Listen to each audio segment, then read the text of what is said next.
would now like to briefly introduce our dynamic Mistress of Ceremonies for this portion of our program, Dr. Julianne Malveaux.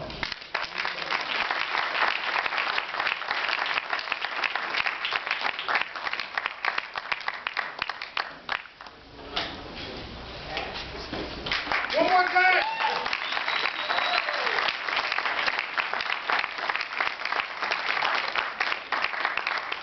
Good evening, everyone.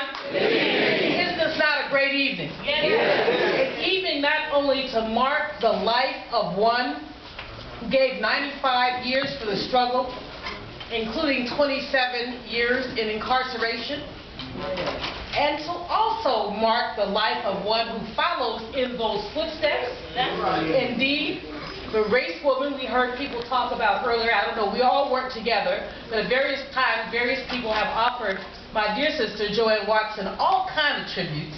And all I can say, and all I will say is, we don't even begin to touch the tip of that iceberg, known as JoAnn Watson. But as her oldest son said this evening, the fruit are the young people. Yes. And her children and her grandchildren. Am I expecting Mayor Watson?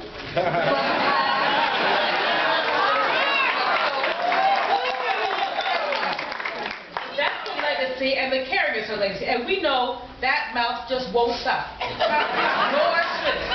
So retirement just means, let me say something to you about retirement. See, I used to be a college president. Yeah, I had a good time being a college president. Right. Being a college president, you get to say everything you want. Well.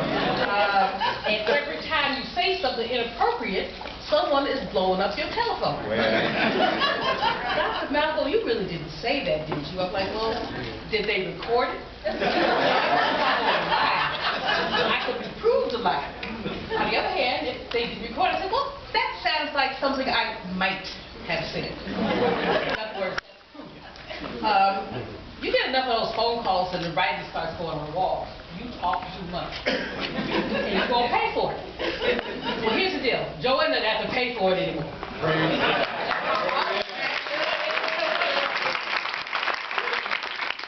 Not that she was stopping anyway.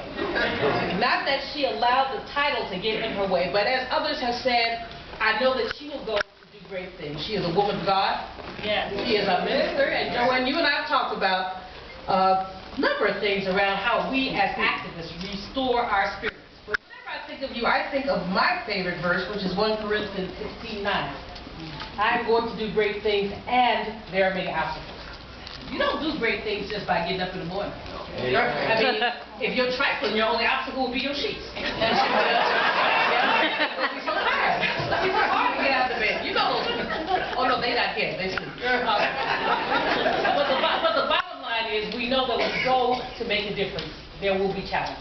There will be obstacles. Something will stand in our way. You somehow still clear those hurdles with utter and absolute brilliance. Now, it is said that history belongs to she who holds the pen, which is why I have one in my hand.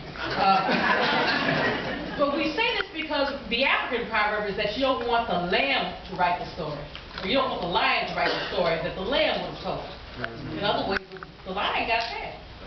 But what happened to the lamb? And so we never get the whole story unless we write our own story.